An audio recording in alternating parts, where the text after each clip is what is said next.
ഒപ്പമുണ്ട്.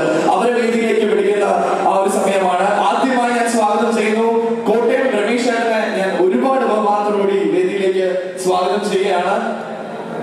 ഇവിടെ എവിടെയോ ഉണ്ട് എന്ന് എനിക്കറിയാം. ഒരിക്കൽ കൂടി രമേശ് ചേട്ടനെ വേദിയിലേക്ക് സ്വാഗതം ചെയ്യുകയാണ്. പോയോ? ഓക്കെ, ഇവിടെ എല്ലാം തോന്നുന്നു. അടുത്തതായിട്ട് ഞാൻ സ്വാഗതം ചെയ്യുന്നത്, നമ്മളിപ്പോ ഒരു സോങ് കണ്ടു. ആ സോങ്ങിന്റെ ഇടയിൽ തന്നെ വന്ന് നമുക്കൊരു കോമഡി എലമെന്റ് തന്ന അസീസിനെ ഞാൻ വേദിയിലേക്ക് സ്വാഗതം ചെയ്യുന്ന ഒരു നല്ല കൈയ്യടി നമുക്ക് അസീസിനെ വേദിയിലേക്ക് സ്വാഗതം ചെയ്യാം. പലപ്പോഴും നമ്മളെ എല്ലാവരെയും ഒരുപാട് ചിരിപ്പിക്കുന്ന ഒരു താരമാണ്. ഇപ്പൊ ഈ സിനിമയിൽ ആ ഒരു ചെറിയ പാട്ടിന്റെ ഇടയിൽ വരെ വന്ന് നമ്മളെല്ലാവരെയും ചിരിപ്പിച്ചു. പൊടുന്നേണം ചിരിയാണ് ആ സിനിമയിൽ.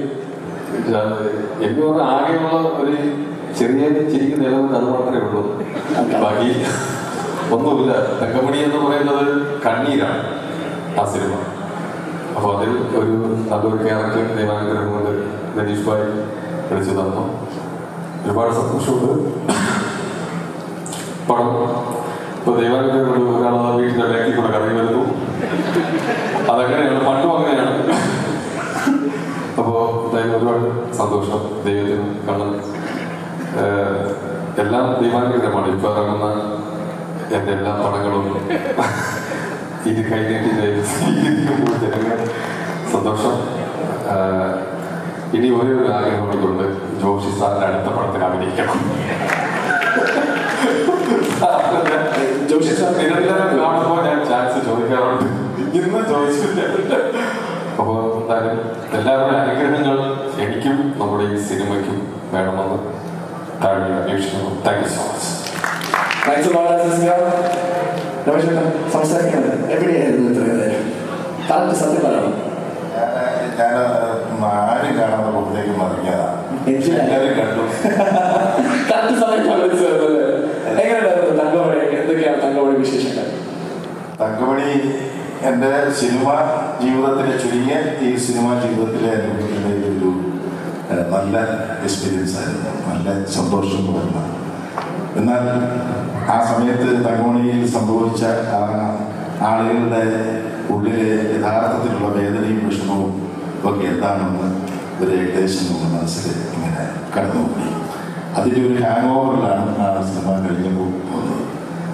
എന്തായാലും ഈ തങ്കമണി സിനിമ ഒരു മലയാള സിനിമയിലെ ഒരു തങ്ക മണിയായി മാറട്ടെ എന്ന് ആശംസിക്കുകയാണ്.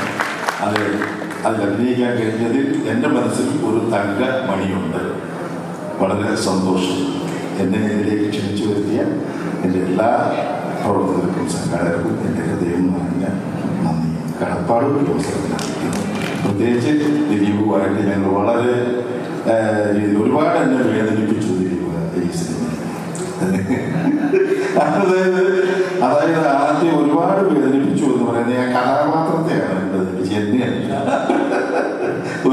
എന്നെ ഒരുപാട് ഉപദ്രവിച്ചു. അങ്ങനെ വളരെ സന്തോഷം തോന്നിയിട്ടുണ്ട്. ഇത്രയും ഉപദ്രവം ആദ്യമായിട്ടാണ് ഞാനൊരു സിനിമയിൽ അനുഭവിക്കുന്നത്.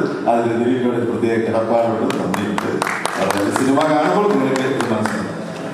ദേവിയിൽ ചാനലുകാരോട് അഭ്യർത്ഥനയുണ്ട്. കോട്ടയം രമേശിനെ ദിലീപ് ഉപദ്രവിച്ചു എന്ന് പറഞ്ഞ് മാത്രമാണ് എനിക്ക് അഭ്യർത്ഥിക്കാറുള്ളത്. ഞാൻ പോസിറ്റീവ് മാത്രമാണ്, നെഗറ്റീവ് അല്ല. ഓക്കെ, താങ്ക് യു, നന്ദി. അവസാനം സ്വയം തട്ടുപിടിച്ചു. അടിപൊളി. ലേറ്റ് ആവുന്നവരും ലേറ്റസ്റ്റ് ആവുന്നവരും രണ്ടുപേർക്കും thank you, thanks a lot. And അടുത്തതായിട്ട് ഞാൻ വേദിയിലേക്ക് കൂടുതൽ വീഡിയോസിനായി B4 Place ഫോളോ ചെയ്യൂ, സബ്സ്ക്രൈബ് ചെയ്യൂ.